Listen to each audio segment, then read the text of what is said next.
The worst part of the internet is the internet. I swear, conspiracy theorists are actually just people who don't know how to learn. There's actually widespread agreement amongst scholars that this is a portrait.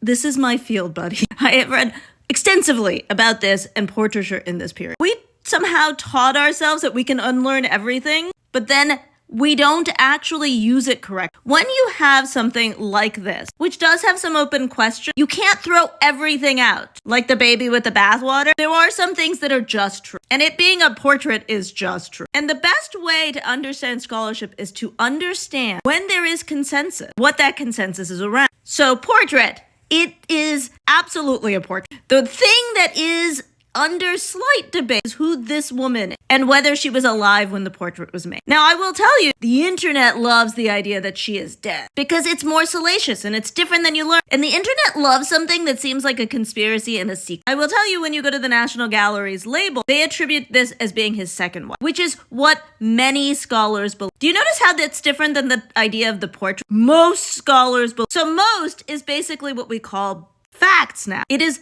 in fact a portrait. And I have to say, I have very much read the one scholar who really believes this is the dead wife, and I don't find their argument very persuasive. But see how I'm discussing that as possible and not fact versus portrait, which is fact. So everybody who's not this conspiracy theorist comment, what you should understand is when you're taking in information, assessing how many people believe. So if like every site calls this a portrait, including the people who own it, it's a portrait.